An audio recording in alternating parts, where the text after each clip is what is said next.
you. Well, thank you, Marty, and it's a pleasure to be here.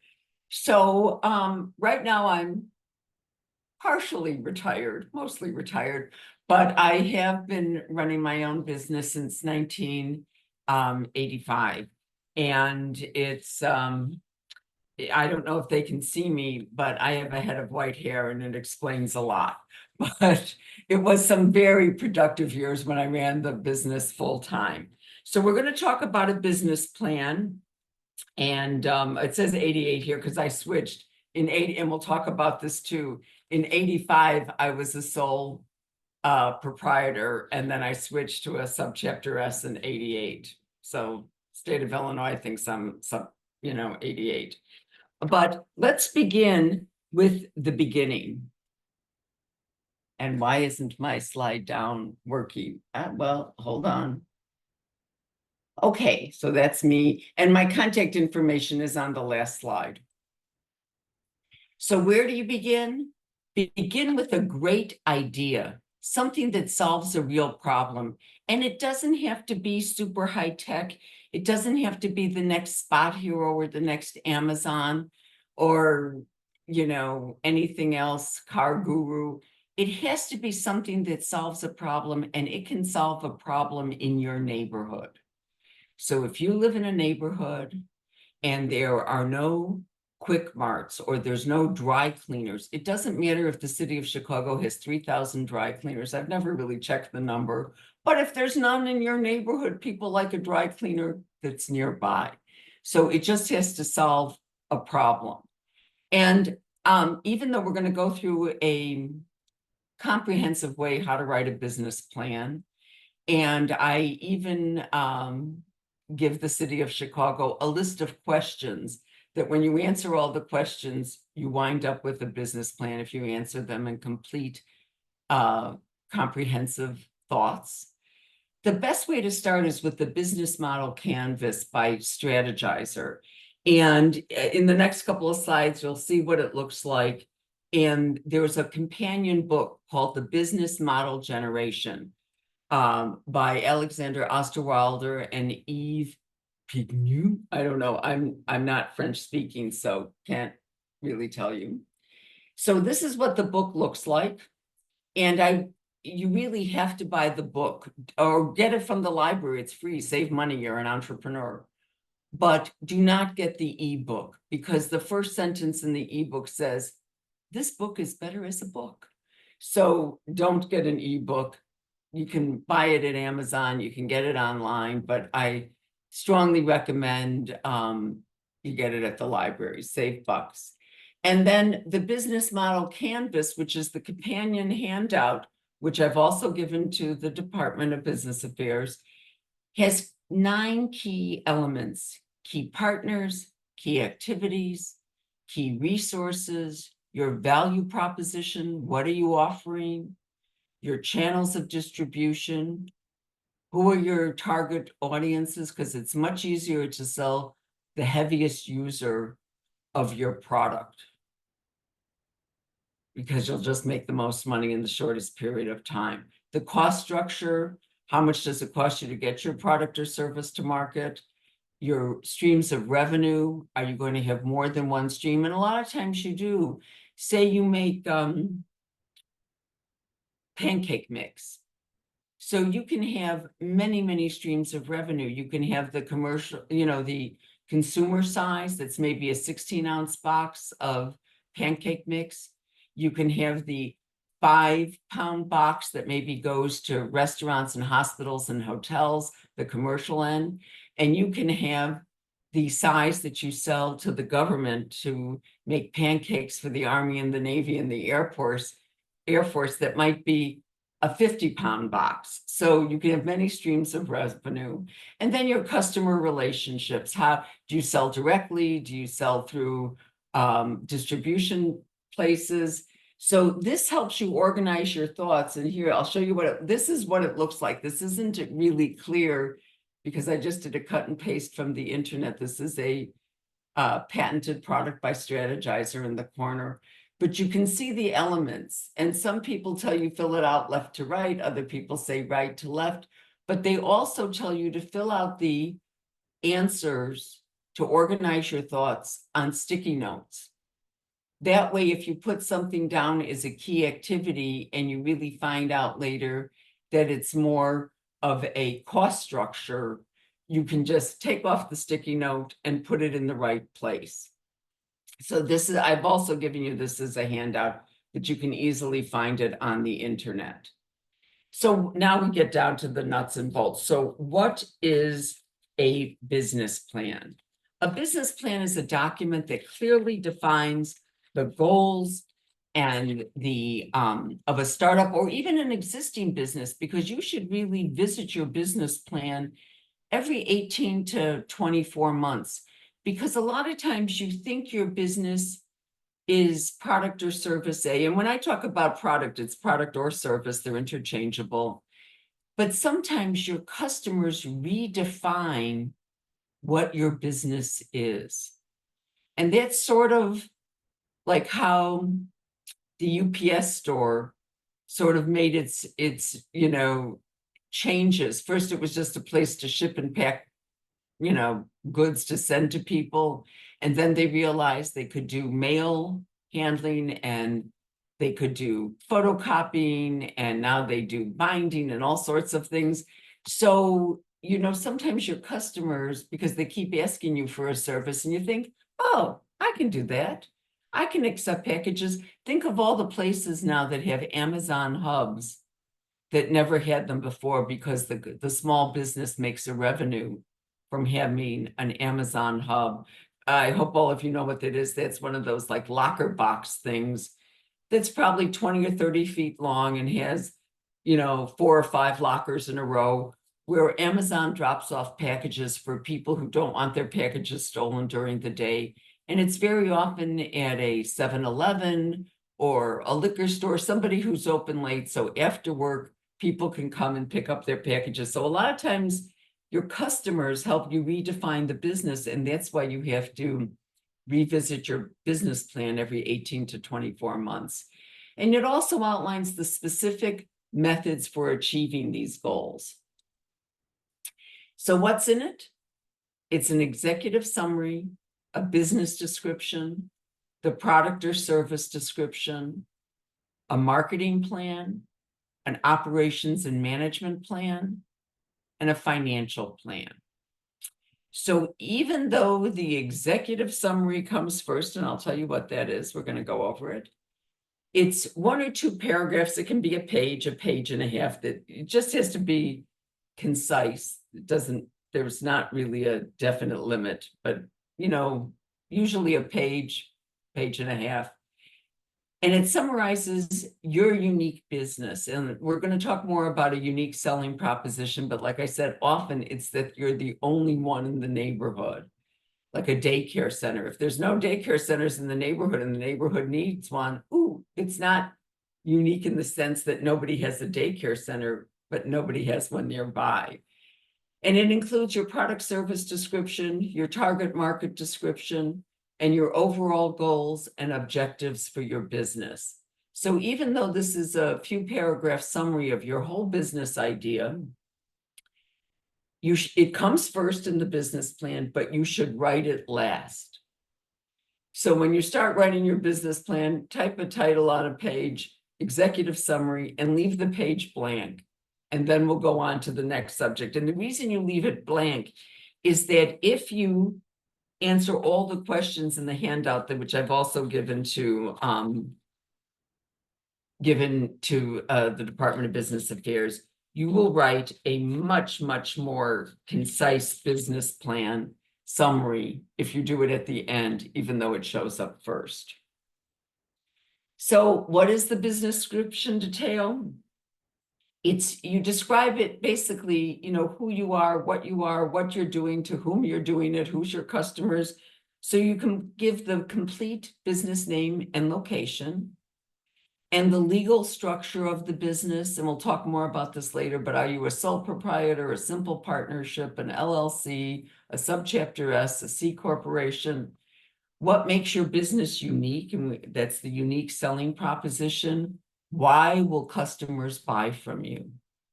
What are you doing that's simplifying their life, saving them time, saving their money, saving them aggravation? Because nothing's as aggravating as getting a box stolen off your front porch. And describe why your business will succeed. So pretty simple, basic business description.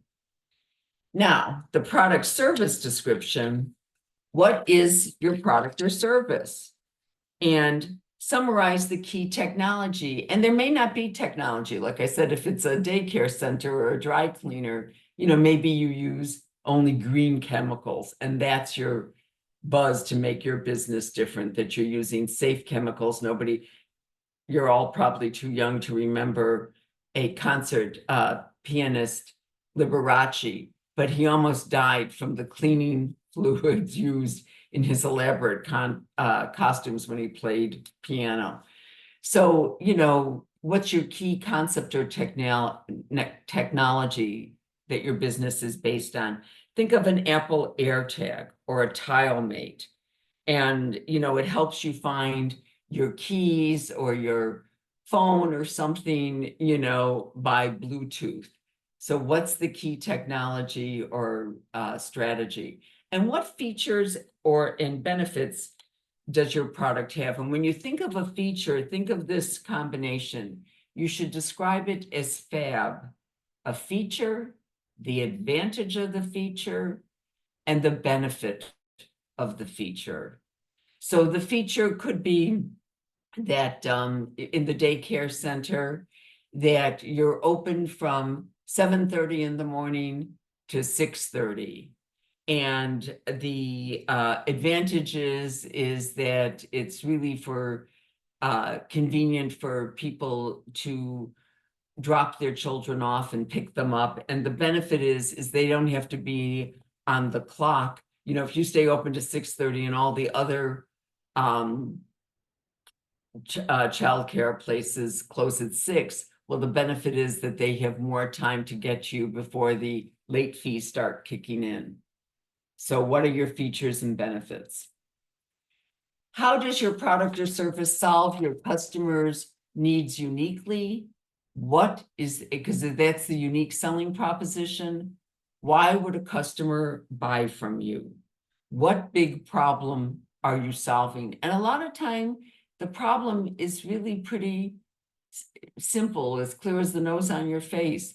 You're solving that it's convenience, it's time saving, it's money saving, it's reliability. So what customer problem are you solving? Like Spot Hero used to be the biggest bargain in town. You could get a inexpensive parking place in off hours at big parking lots. But in some neighborhood, this is a true story. We couldn't find parking. We were going to a restaurant. We had company in town. They wanted $200 for a parking space. I don't think the dinner cost that much money. Were we really going to pay $200 for a parking space? No, we just kept driving around until we found one. So why would a customer buy from you? And it should have a realistic reason. Define in detail your target market. And I said that at the beginning. The target market is, your direct competitors. First of all, your target market is based on age, sex, ethnicity, and I'm not saying that to be racist, but sometimes you make a food that is particularly attractive to a certain ethnic group, even though overall Americans are incredible foodies. So, we all eat ethnic food. Indian food is one of my husband's favorites, and I really like Chinese food. So, but define your target audience. And a lot of times it's based on age. And when somebody used to tell me, oh, everybody will love my product, I used to want to throw them out of my office, because you want your heaviest users. If you're thinking makeup, it's probably women 18 to 25 is the strongest, heaviest users, or 18 to 30. And then the secondary market is maybe 31 to 50. And then the tertiary target audience is probably 51 till the woman drops dead. So but your heaviest users are going to be your young women who want to attract a mate, who are working in the business world. So because your heaviest users are going to give you the most money in the quickest period of time. Then analyze your direct competitors, your indirect or alternative competitors. So if I say indirect competitors, if the direct competitors, if it's Coca-Cola, the direct competitor is Pepsi, maybe RC Cola, or Doc Brown's Cola. I don't know if they make a cola. And your indirect competitors would be anything, and alternative ones would be anything that quenches thirst. So it could be all those energy drinks. It could be all those coconut water drinks. It could be milk. It could be juice. So those are the alternative products. And we do have a competitive analysis that is also in the kit that will be posted. What's the positioning of your product?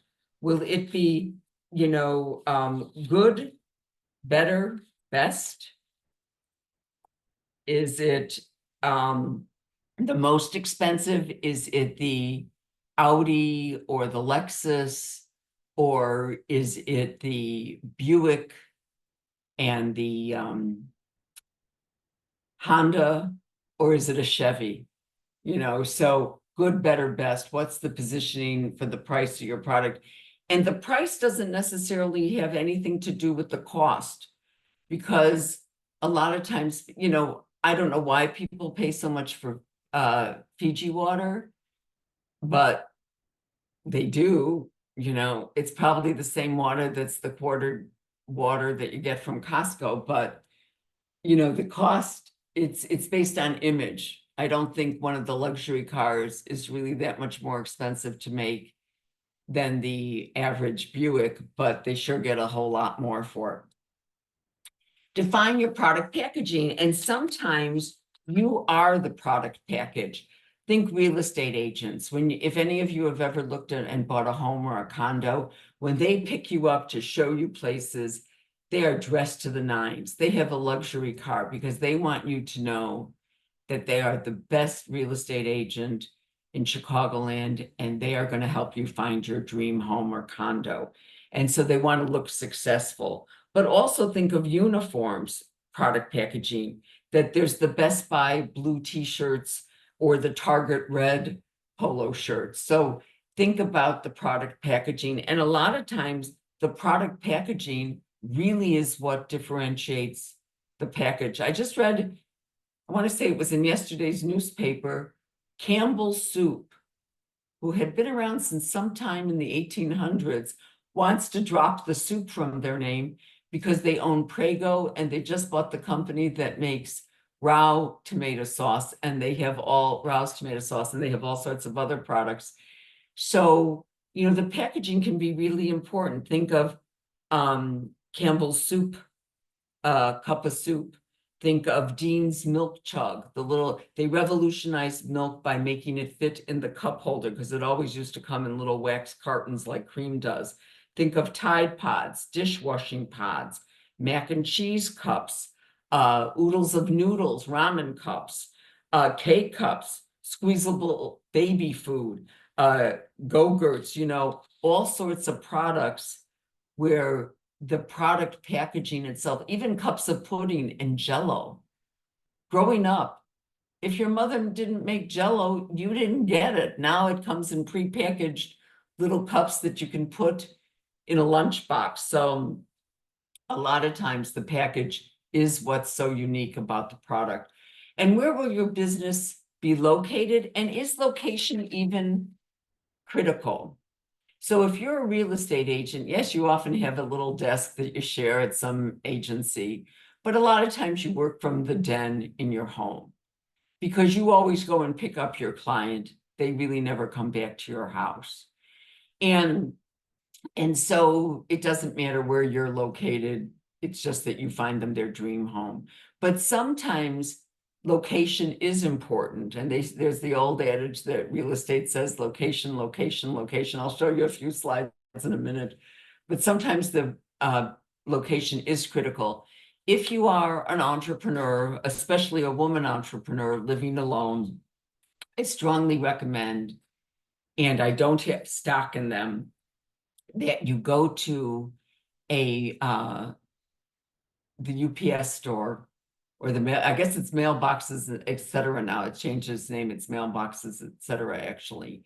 And you get a PO box there because they'll let you use your street address. You don't want people knowing if you live alone, especially if it's in a single family home. If it's in a high rise, you know, there's usually a doorman. You're not at risk particularly. But the fee that the mailboxes, et cetera, store charges you for a box and a street address might be well worth it. So let's go to the next slide, because this is actually in Aurora, and the street that's horizontal is Aurora Road, North Aurora Road, and the street that's vertical is Eola. And that little green arrow pointing on the slide is a Dunkin' Donuts, and it's one of the most successful Dunkin' Donuts in Chicagoland because of its location, and the building in front of it is a BP, a gas station. So if they stop for gas, they can get donuts. If they stop for donuts, they can get gas. It's just really convenient, and it's one of the biggest and most profitable Dunkin' Donuts in the area. Whoops. And this store where it says A, this store was a flop. This, I don't know if you can tell from the picture, but it's actually an industrial park. And that little place A, and industrial parks are fine if you're manufacturing, nobody comes to your office, you ship products everywhere.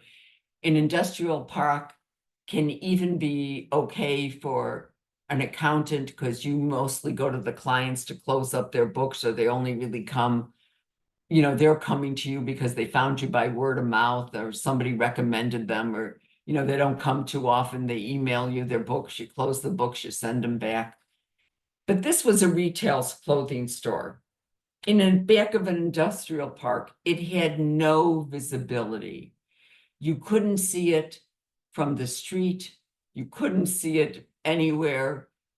It was the dumbest move ever, and they shortly went out of business. So sometimes, and I strongly recommend, if you are, say you're on a street like Clark Street, that if the zoning allows, that your name be on your business horizontally, so on the front of your shop, and also vertically hanging from a sign, so that people driving by can see you, especially if they're looking for you because they found you in a Google search, and you're a tile shop and you import tile from Italy, and they're trying to find you, and they, you know, it's a destination. They don't normally come to your shop just to look. It's not like ladies going to a Marshall's to see, oh, let's see what's delivered today. You know, it's a destination. You're in the mood for tile because you're redoing the bathroom, the laundry room, the kitchen, etc., the entry hall. So make your sign horizontal and vertically as well, which brings us to another point. If you are in the city of Chicago, and some of you might be, you know, in other suburbs and parts of Cook County, etc. But if you are in the city of Chicago, know your alderman, love your alderman, because your alderman has to approve your signage. So start working with them so you know what they will accept and what's absolutely verboten and they won't accept. Why spend money if it's not going to be approved? How will you, in your marketing plan, you have to say how you will price your product or service. And we talked about good, better, best, but it also means lower than the competition, on par with the competition, higher than the competition. And I don't recommend lower than the competition ever, unless you have a quick mart and you want to feature 1 or 2 items a week that are loss leaders to get people into your store so that they buy the product on sale. That's what Jewel does. They get you in there, or any of the big grocery stores, Mariano's, Kroger, Walmart. They get you in there with the things that are on sale, Target, because they know very few of us can go in and buy it used to be 5 pounds of sugar, now it's 4 pounds of sugar for some really $1.99 low price when it's normally $5. That very few of us can go in and buy one item. So in there, that's a loss leader, but not all your products are below the market, pricing. On par means that cars are more or less, so, when you match up the type of car it is, whether it's the Subaru compared to the Honda, compared to the Hyundai, it's the same sort of car and the prices are more or less the same. Or you can be higher than the competition. And that's the BMWs, the Maseratis, the, creme de la creme, the Lexus. So you can be higher than the competition. But you have to know how you're going to price it, because are you going to make money at your chosen price? And you also have to look in certain products and services that you're going to offer. You have to compare yourself to direct and indirect competitors. And I want to say, I think it's Anderson Windows has an ad on TV. I think it's Anderson. I live in a high rise, so I don't have to do replacement windows. But where it tells you not only do we make the windows, we install the windows and we service them. So it's always, we're the only people you need to contact, versus other window installers where somebody else makes the window, they install it, and then it's the finger pointing. Oh, it was a bad installation. Oh, it's a bad window.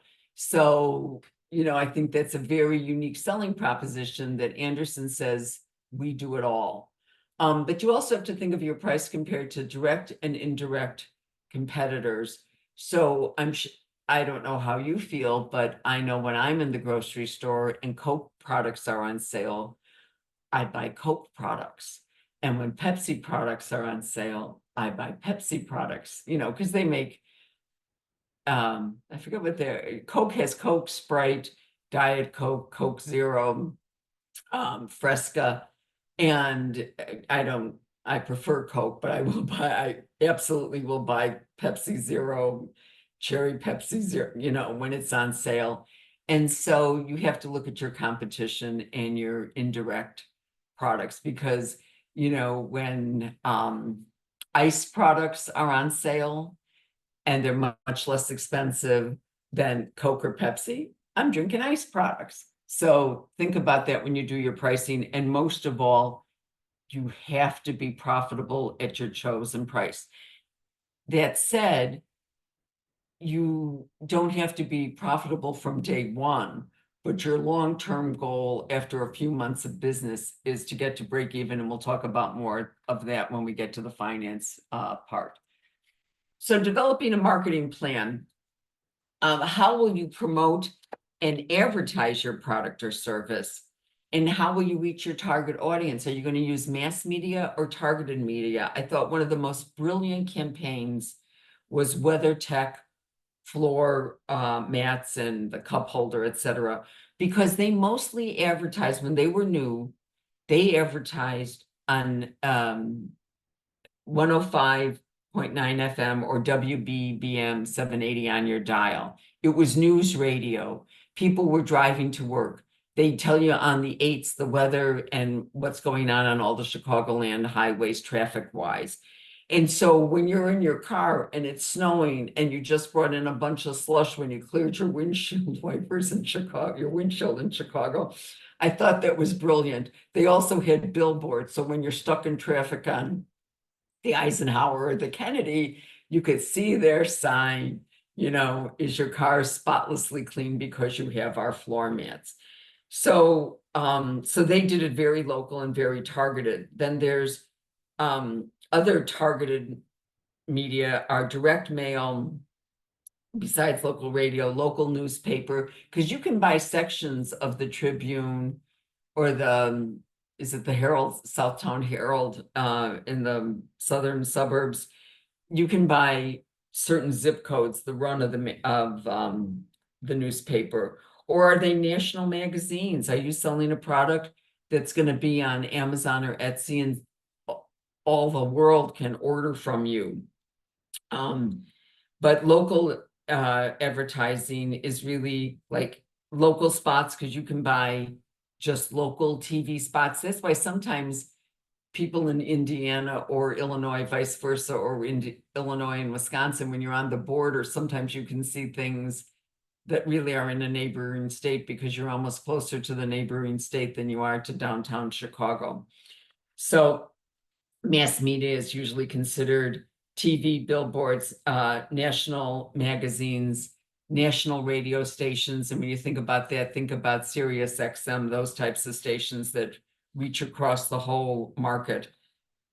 And then there's also personalized local ones, those door hangers. That's when you get a discount on your doorknob to your house for a discount on a local neighborhood pizzeria.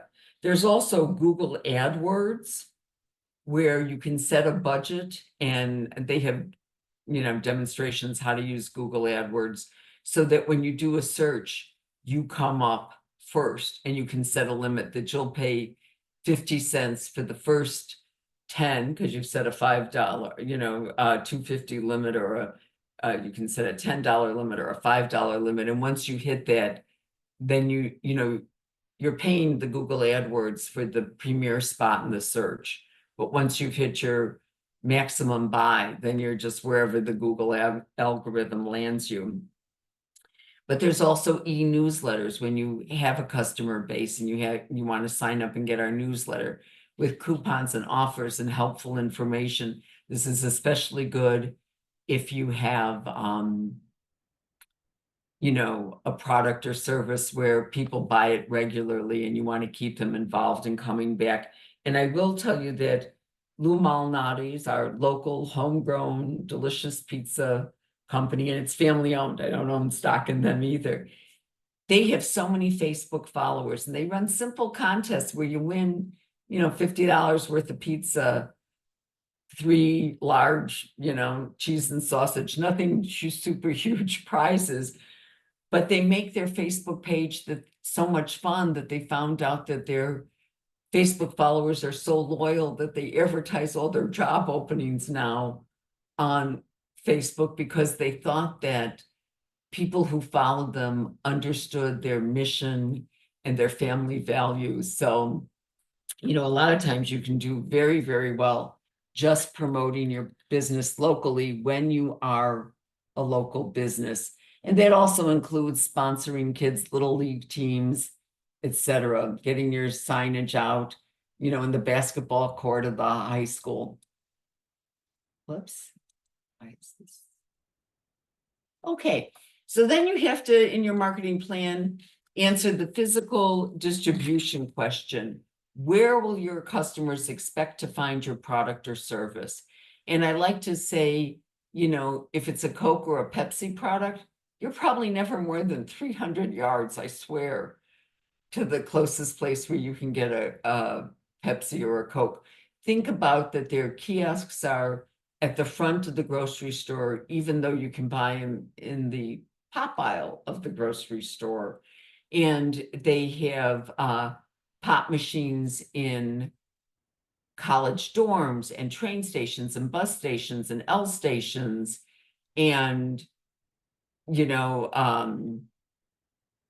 just about everywhere, hospital lounges, hotel lounges. So I don't think you're ever more than 300 yards away from a Coke or a Pepsi product. But you have to think about, you want to make it convenient for your clients, your customers, to find your product or service. And nowadays, a lot of times the best way to do that is on the internet.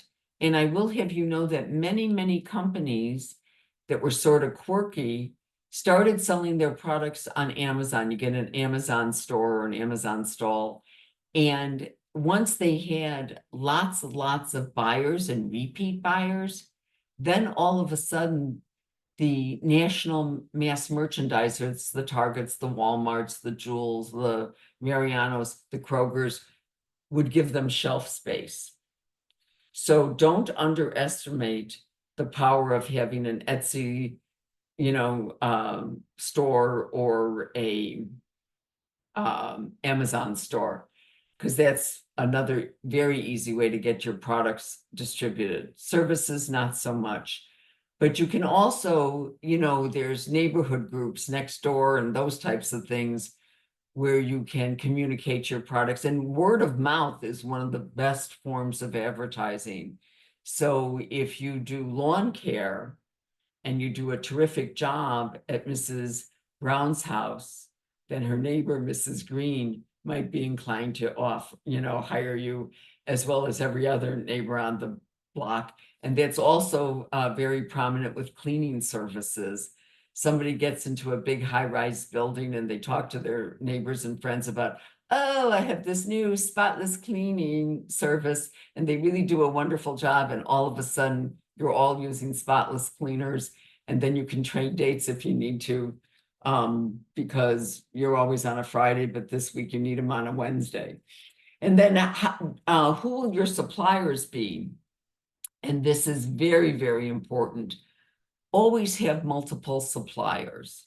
You might get the greatest pricing from one or two of your suppliers if you're making a product, but always have backup suppliers, because we saw what happened during the pandemic when people had foreign suppliers and all of a sudden they absolutely couldn't make their good or service because they were missing key components.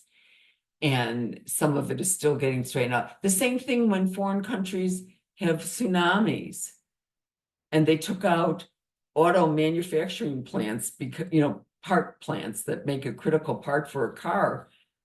The car, even if the car manufacturing plants were in America or in Mexico or South America, they couldn't make the cars because they didn't have key components, which is why the current president wanted so many chips to be made in America, because yes, there will still be fires, and we smell fires even in Chicago sometimes when they're raging in California if the wind's the right way.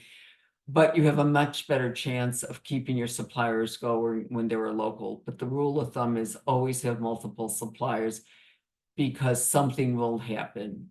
It's not if, the question is when. And so you need to be prepared and have multiple suppliers. Now, technology requirements. This will make you sound super educated when you're going for a bank loan or even money and investments from friends and family or angel investors or real venture capitalists. Know the equipment you need, the software you need, the internet connectivity you need. So many restaurants now use tablets to order food, and they bring that little cash machine to your table to have you pay. You don't walk to the front, or they don't bring you the bill and then have you pay.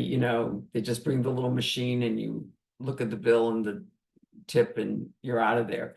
So the technology requirements, the personnel requirements, part-time, full-time, contract employees. Are you going to check backgrounds, do bonding? When is somebody really a contractor? You can get in big trouble with the Department of Labor, where they can sue you, give you penalties, and get back taxes if you categorize people as contractors when they're really employees. And that's how a lot of these Uber drivers are unionizing, and other places, because they're not really contractor. Now, Uber drivers actually are contractors, but other companies, because there's a thing called the 1099 test. A 1099 is what you, as an employer, would give somebody who's truly a contractor, who does more than $600 worth of service for you in a year. And a real contractor is like your lawyer, your accountant. It could be your cleaning service. It's somebody that you have minimal control over. You don't control their behavior, their financial. Really, you don't tell them, how much they're going to charge.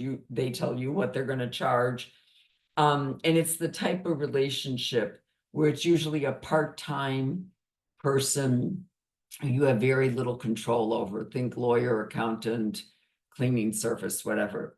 When you're really controlling how they do the job, when they do the job, how they behave on the job, and you give them any kind of equipment to do the job, they're really your employee. But there is you can Google IRS 1099 test. And I forget if you answer yes to, I don't know, 2 or 3 of there's 14 or 18 questions. Guess what? They are your employee. They're not your contractor, independent contractor. But you also have, if you have part-time employees, also think about using your teenage kids, because an allowance is not tax deductible, but if you have your own business, guess what? Salaries are deductible. So think about that when you're, and there are different rules. You have to Google them. I'm not accurate on what they are, but your children can work for you slightly younger than the national legal age, which is 16, because they're your kids, they're your direct relatives.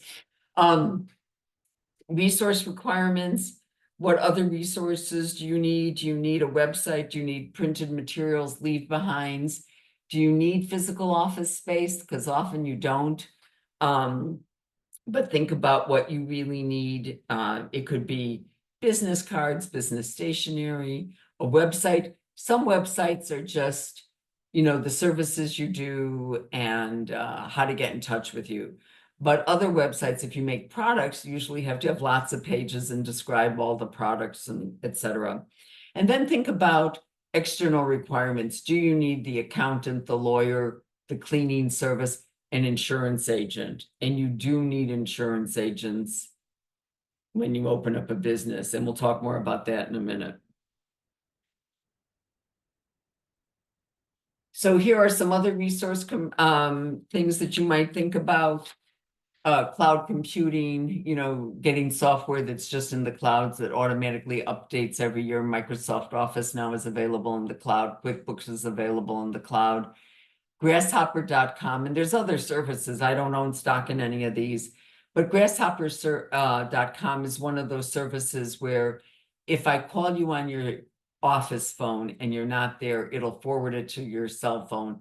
If you're not on the cell phone, it'll forward you to people used to have a home phone. Very few. Sometimes people have home phones now, but it's voice over internet, but it's still a different number.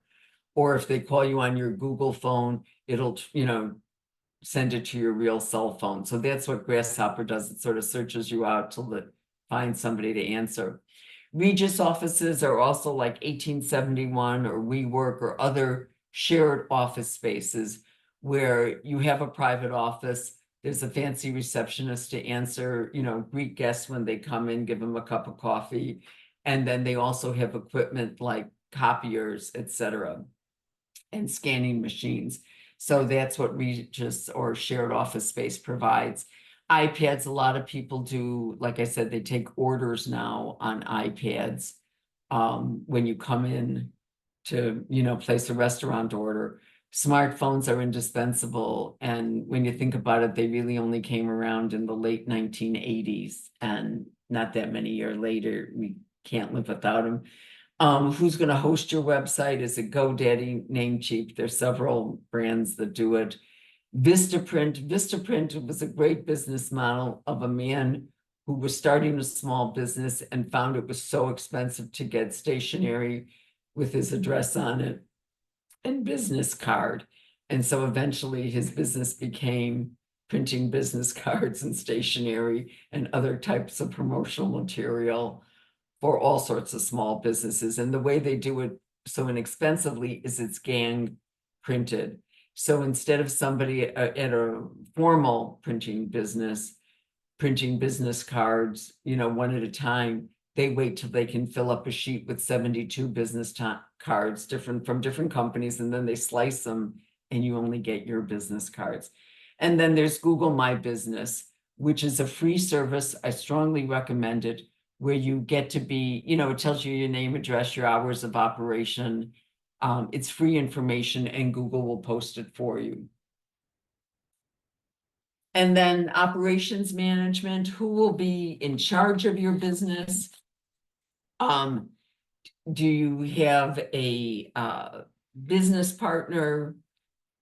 Will you be, are you Mr. or Miss outside and there's somebody in the inside taking care of office operations, but you do all the selling? So think about who will be in charge of your business. What specific qualifications or expertise do you need to run the business? And don't underestimate the fact that you've had a passion and a hobby for many years, that it can't be a lot of viable businesses from that hobby. Think about people who always coach little leagues or soccer, etc. And then they have camps in the summer that do that, where they get a fee for it.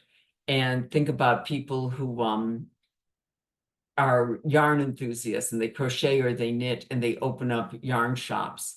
So, or they were, they loved reading and then they opened up bookstores, because small independent bookstores still can make it if you're in the right neighborhood and you have lots of activities for families with young children learning to read.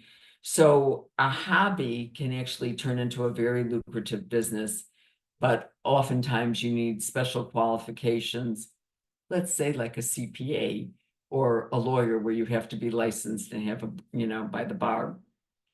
And when do you need to add employees? And anticipate when you're going to need it, because maybe friends and family can help out in the beginning, but then it gets to a point where you are making so much money and it's so time consuming, you have to hire that real employee. And think about too, Title VII. Title VII is the equal opportunity law that says you can't discriminate based on age, any genetic information, birthplace, citizenship. You can make sure that they can work legally in America, but you can't, if they're naturalized citizens, you can't say boo about it. You can't discriminate based on disability or gender or sexual orientation in Illinois, or marital status or family or pregnancy, or race or color or ethnicity or religion. And you have to accommodate reasonable requests. So if somebody has a disability and they say, I have really terrible eyesight, I need a larger display screen to be able to do my work, even if you typically provide a laptop, if they need to hook it up to a larger screen, that would be a reasonable accommodation. You can't discriminate based on home ownership or bankruptcy, and or if wages were ever garnished. And in Illinois, you can't, which God bless them, I wish this was when I was in my working days for other companies, you can't ask for salary history anymore. So make sure you understand what's legal and not, both through Title VII, the state of Illinois, and Chicago, because the rules might vary slightly. What salaries will you pay? For Chicagoland, they just raised, this I thought was really sort of bizarre. In Chicago, July 1, I want to say, salaried hourly employees went up to $16.20 an hour. That's wonderful. People should earn a living wage, but why not make it 16 and a quarter? What kind of number is 16.20? But wait, it's even more bizarre. In the city of Chicago, if you are a tipped wage earner, a waitress, a waiter, it's $11. I want to say it was $11.10. What kind of number is $11.10? But that's what it is in Chicagoland right now. So just make sure, and you have to follow the guidelines if you have 4 or more employees in the city of Chicago, the minimum wage. So what salaries will you pay? And what training will you provide for your employees? Will you give drug tests, check backgrounds, or bond employees? And if you have a carpet cleaning company and you go into somebody's home, your employees better be insured and you better check their backgrounds, because you don't want to hire somebody who steals from your customers. That will make for a very short business. Who will manage the daily business finances and the long-term finances? Do you need a bookkeeper just to handle all the receipts that come in every day and take the money to the bank? But you really need an accountant to close the books and pay the bills. So long-term and daily finances. How will you process and record sales? Because don't underestimate, if you need a point of sale Cash register, one of those fancy registers when you go to McDonald's or a fast food restaurant where they keep track of sales based on whether you're buying a Big Mac or McNuggets or the large fries or the small fries. Those are very costly systems. Will you need Stripe to process, payments where you take money through Zelle or Venmo or Apple Pay or Google Pay? So how are you going to process and record sales? And does your business have special or local regulations? And they just did change all the regulations for real estate agents. It's incredibly complicated now. If you are car repair, you have to collect and dispose of properly and recycle oil that you've changed. There's rules about asbestos removal. There's, if you're going to do building, there's rules about pulling permits in the city of Chicago. So if you're a certain type of business, you might need to prepare. They're called either requests for project proposals, and that's very common for an RFP for government contracts.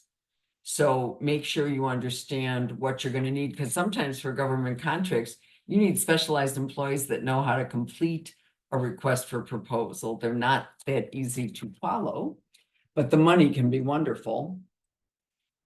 And then also, who will be in charge of your inventory and inventory control measures? And do you have loss prevention policies in place? You don't want more going out the door. That's when a lot of people who work in retail, if you work at Macy's, they check your bag going in the morning, some security guard does, and going out at night. That's why a lot of people who work at a department store have clear little totes, so people know they're not stealing stuff. Choosing the correct entity, and that's why I said 1985 instead of 88, because in 85 I was the sole proprietor. But then as the business really grew, I chose to be a subchapter S in 88. So the state of Illinois knows me as a subchapter S since 88. If you make a mistake, because it's easier to be a simple partnership or a simple sole proprietor in the beginning if you're testing out, can I make this go? You can switch the type of entity by using a lawyer after talking to your lawyer and your accountant, which you should talk to first so they help you choose the right one at the time starting out. But you can change if you make a mistake. You just can't change frequently, because that's a flag to the IRS where you'll get audited. But, I had the business for 3 years and then I changed to a subchapter S. If you are in a partnership, whether it's a simple partnership or an LLC, make sure you have a partnership agreement where you have a third-party arbitrator in, so that, especially when it's a simple partnership, if you own 50% and your partner owns 50% and you can't agree how you should expand the business or what you should do next, you want a third-party independent arbitrator to just listen to both your sides and then decide to do what's best for the business. You also want, when you start out, if you have a simple partnership, a buy, or even an LLC, a buy-sell agreement. And that means, and the reason you do this, you may love your partner. Your partner may be your sibling and you love your sibling, or it's your best friend since preschool. But something happens to that partner. They get hit by a truck. They go to the great beyond. Do you love that partner's spouse or family that much? You want to spell out how the surviving partner can buy out the other partners. So make sure you have a buy-sell agreement in place. What insurances do you need and when? You need a good insurance agent when you open up the door.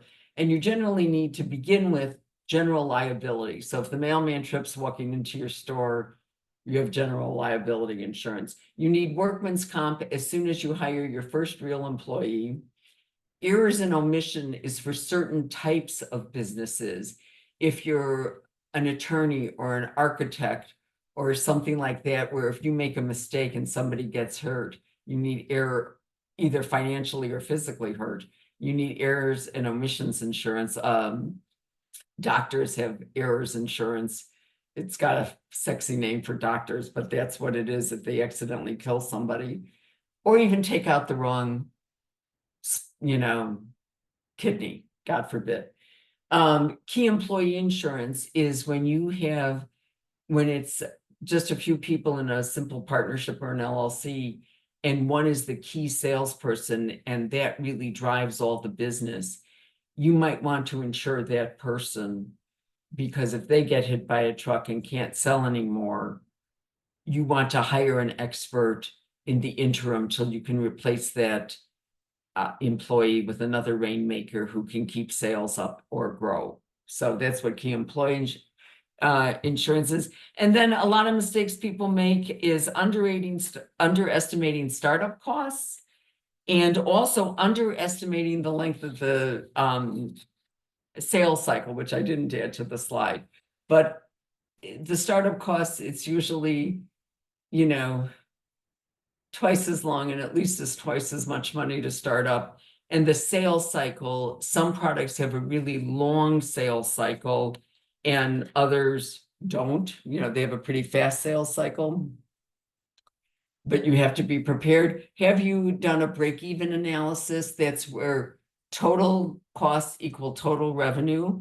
And I have given the ACP a Excel template with a break-even analysis in it. So all the math is in place. When you download it, save it as the master, and then you can do different scenarios to see when you get to break even. And like I said, it's okay to lose money for the first several months, and God alone knows Bezos lost money for years till he started turning a profit for Amazon, but he had big investors with deep pockets who believed in him. Also, have you estimated your initial sales for the first year and prepared a monthly cash flow? And also, I've given them a cash flow template that has all the math in place. So save the master template as the master and then do variation 1, variation 2. The other thing I want to point out about cash flow, it's much easier for beginners to fill out cash flow if you start with the expenses first, because you're more likely to know a lot of your expenses and then back into the revenues. So that is a tip that took me many years to learn. And then do you have seasonality? And most businesses do have seasonality. Think candy. The candy that you're seeing in stores now for Halloween was made in the early spring. They started making that in March, April, to get it in the store so they could put it out. And now they actually put it out even before Labor Day. So candy, televisions, they have televisions and home electronics have a big boomlet in the fall when it becomes baseball season, and also when it's tax refund time in the spring. Think about swimsuits. Think about landscaping. There's 5 seasons for landscapings: summer grass, fall leaves, winter snow removal. I included a new one I invented, but it's really profitable: Xmas decorating. So if you want to decorate for Christmas, either for businesses or for homes that are seniors who want to decorate their home but no longer want to climb on a ladder, Christmas decoration is a stream of income for landscapers. And also spring planting and cleanup. And then what are your personal financial, just turning up. What are your personal financial monthly expenses? Know this before you go into business. Do you have a nest egg? Do you have a working spouse? How much money can you invest? Is there financial support from other family members? Although it can make for a terrible Thanksgiving meal if you take money from family members and they don't get repaid promptly. So yeah, not a good idea, but there might be family members who support you. Also think about crowdfunding. There's donation-based crowdfunding, that's GoFundMe, equity-based crowdfunding, rewards-based crowdfunding. That's when you invent a product, and if they give you money, you deliver the product or some type of product for their donation. And then debt-based peer-to-peer lending. And a lot of times peer-to-peer, this is particularly important with some ethnic groups where they have, and it used to be really popular in America too, among Americans. It was called cousins clubs, where they met once a month, everybody put money in a pot. And then when somebody wanted to start a small business, they borrowed from the Cousins Club and then they repaid the Cousins Club. So now it's called peer-to-peer lending, but when my parents were growing up, it was called Cousins Club. And then do you have collateral for a traditional loan? If you need an SBA loan, which are really wonderful loans, and they have small SBA loans, and small SBA loans are up to $50,000. So a lot of times it's much better than giving away equity if you can start rolling a product with a $50,000 loan from the SBA. But with the SBA, you can only use 10% for a build out. So you have to really be able to put the key in the door and start making sales. Can you get financing terms from your vendors? And that's when you do net 45 or net 60. So instead of paying them in 30 days or upon delivery, you get 60 days to use, say if you're a restaurant, to use their raw ingredients, make meals, sell the meals, and then pay your vendor. And there's also a thing called factors. And factors is if you sell to big known retailers, say you make a little gadget that helps you get light bulbs out. You can only find this at Menards, but they have a teeny tiny suction cup. So when a light bulb gets stuck, I don't mean it breaks where you can use half of a potato to get a light bulb out. When it's just stuck, it's in there too tight. It's in it, especially if it's in track lighting. It's a teeny tiny suction cup. You stick it on the light bulb and then it gives you traction so you can unscrew it and get it out. Well, it's really inexpensive, but when you're starting it, I think they retail for about $1.50 or $60 at Menards. But a factor is that you would get a big order from Menards, say for $10,000, and you need that $10,000 really quickly, and Menards pays in 60 days. I'm not slamming Menards. I have no idea how quickly they pay. But if you sell your invoice to a factor, they might give you $9,500 back. And then you have that to make more of these little suction cups to make product to sell to Lowe's or to Ace Hardware stores or to Home Depot. And can you get a co-signer for a loan, which sometimes you need? When you get an SBA loan, anybody who owns 20% or more of the business has to be on the loan document. This is how to get a real annual credit report, but it is unscored. But they don't advertise with men doing those men who used to advertise wearing tights anymore about getting a credit report that you had to pay for. This is a free one. You can get one once a year from the big three. That's TransUnion, Equifax, and Experian. Credit scores go from 300 to 850 FICO scores. But now most credit cards have some form of a credit card that gives you a free credit score. And Discover, Chase, Slate, Bank of America has one, Citibank has one. So just look for one of those credit cards that will give you a credit score. Because to get a traditional loan, it usually has to be above 680, but they really feel much more kindly towards you if you have a 720 or higher. Hold on. And then you do need to know when you go for a legitimate loan, how loan proceeds will be applied. So you can't say, I just want $50,000. You have to say, I'm going to use $20,000 to make raw materials. I'm going to use $20,000 to hire the laborers to turn the raw materials into a finished good. And I'm going to use the other $10,000 to pay for insurance and light and gas, et cetera, and rent. SMART goals have goals that are measurable. They should be 1-year goals in your business plan and 3-year goals. They are specific, measurable, achievable, realistic, and time related.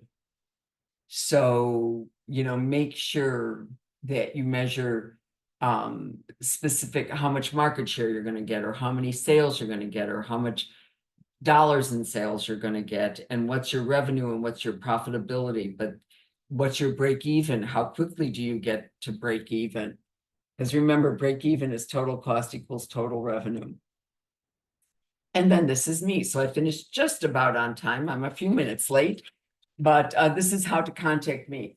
I should answer you within 48 hours if I don't send a second thing, because now that I'm semi-retired, I'm not as pristine about my email, I have to admit, as I was when I was fully employed. But it's been a pleasure talking today. And if you want to have questions, let me see if I can look at chat. So what are the questions? Let me see, I can see them now. So let me go in. So that's just good morning. How to use arts.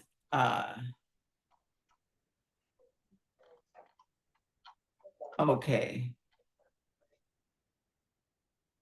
That's funny. Somebody wrote, many people know about Liberace. Okay, I thought I was the only ancient person who knew about him. That's funny. And I apologize if I offend. I am a silver fox. I don't know if you can see me, but trust me, my hair is snow white. What is the E? Oh, it's not, there's no E in FAB. It's just features, advantage, benefits. There is no E.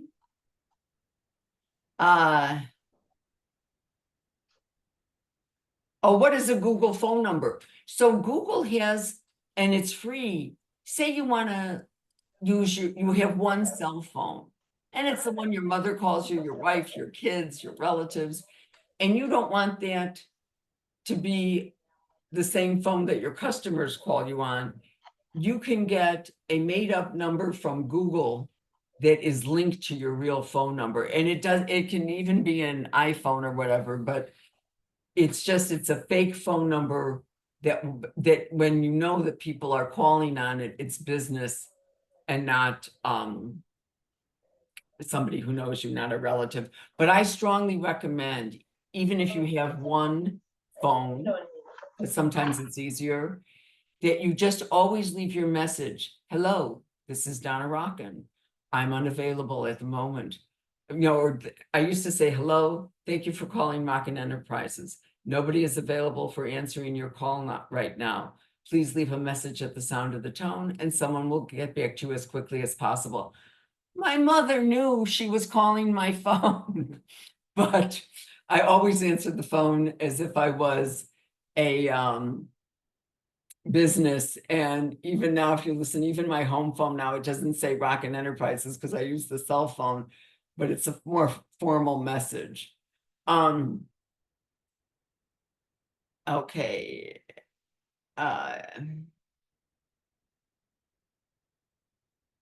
Okay, they're all the lectures are generally an hour and then a half hour for Q&A, or 20 minutes for Q&A.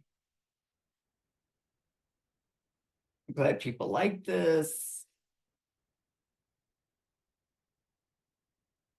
Yes, if somebody says, would I follow the same business model for an online business? Yes, the rules and regulations for planning your business, even if it's online, even if it's an app, it all is the same.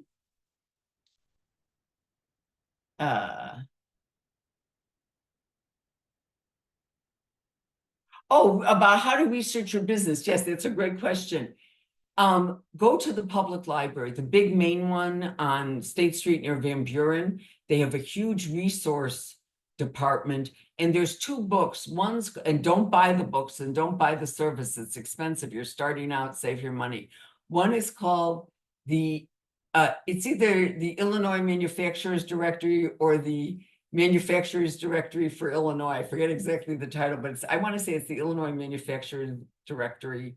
And there's also the Illinois Service Directory. And so you can look up all your competition in your zip code, or if you live in Evanston or you live in Skokie, and it's really, and they can help you do research.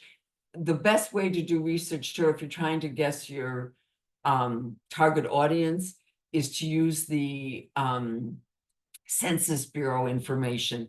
It is a little more challenging to use, but a lot of times if you go to the main library with the main resource director, they'll be able to help you because, and I forgot to mention this is important. Think baby food and diapers. your target audience is really parents, even though they're not going to be using the baby is eating the baby food, wearing the diapers. So a lot of times you have to think about how many women are of childbearing years, and look at and America, all over the world, people are having fewer and fewer kids, but it'll help you estimate it. Or if you're going to be a daycare center, how many people go to daycare, and you look for like 2 to 4 year olds or something. And then you can look at what population is that in certain zip codes, and you can get a rough estimate of what's the demand in your area. So public library, and the one downtown is the best, but Skokie and other areas have resource individuals that can help you. The templates are all going to be posted. It's sometimes, because I do this on a Friday, it sometimes take them a day or two, but this lecture is posted and all the templates are posted. And I think you get an email when they're all posted, but Marty can clarify that in a minute. Yep, you're correct. Okay. Yeah. Oh, with wait. I don't know. I always used my own real voice when I did the recording, but you can also just, you have somebody else use a voice, if you don't want it to be if you want your business to sound bigger than it is, and it's really just you. By the way, there's a way to sell around it. So anyhow, you can have a neighbor who has a different voice record your message. It's, and make it sound like it's your assistant or whatever, or your husband, you have he's the assistant or the managing partner. But so you can do that. I wouldn't recommend AI. It can be just a human voice. But the other thing is you always want to be managing partner. You never want to be president, owner, etc. The reason you want to be managing partner, if somebody asks you for a ridiculous price, especially when you do a service, you can say, typically I am a managing partner and I can make those high level decisions, but what you're asking for is so out of the ordinary. I have to go ask the president, the control, make up some title, because it gives you time to think, and maybe you can't do that, what they're asking, but you can come back with a reasonable counter offer where you can still make money and not give away the store. It was recorded. Donna, you rock. Thank you. Yeah, that's why I kept my maiden name. My married name would be no fun at all, but my maiden name was a hoot.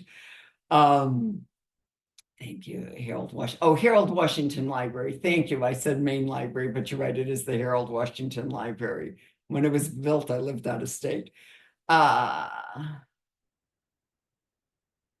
Okay. Oh, wisdom on how to name a business. A lot of times I used my name because I knew it was so new. I lived out east. There was no Rockins. I lived in Texas. There was no Rockins. So I knew it was pretty unusual. But Hyatt once had big trouble because there was a Hyatt law firm in Texas when I lived in Texas. And there was a big lawsuit about it because Hyatt Hotels sued the Hyatt law firm that were unrelated. And it turned out the law firm won because they said you wouldn't confuse a law firm for the hotel chain. But in general, it's just something that's easy to remember and easy to say. Like if you have to explain it, like Toys R Us, it had the backwards R was it, but you still knew what the heck they were talking about. So that kind of element that makes it memorable is good.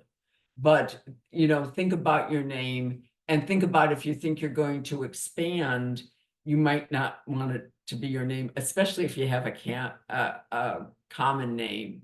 It might be better to, and carpet cleaner I use has a name on it, and I just used him again. And we were talking and he said, that isn't my last name. I said, what do you mean it isn't your last name? He said, well, my father bought the business. He was third generation doing this. My grandfather bought the business and he kept his name the same, and so did my father, and so did I. but we bought it from Mr. So-and-so. It wasn't their last names, but he had such a good book of business. That's why they kept it. So, yeah, and you can always change your name, but try to make it easy to understand, easy to read, and really quick. Short is better. Really, the shorter the better, especially if you name products, because a lot of times you can be doing business as. So Rockin Enterprises could have been doing business as Toasty Treats. You know, you can have a DBA doing and people understood the Toasty Treats were an alternative to those toaster pastries. Uh,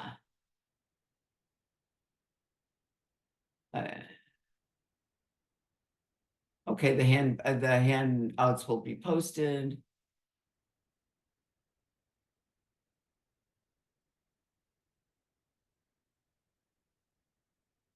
And okay, I guess that's everything. Anything else?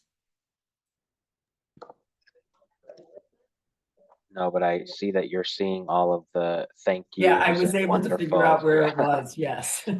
yeah, that's awesome. This webinar was extremely helpful. Thank you.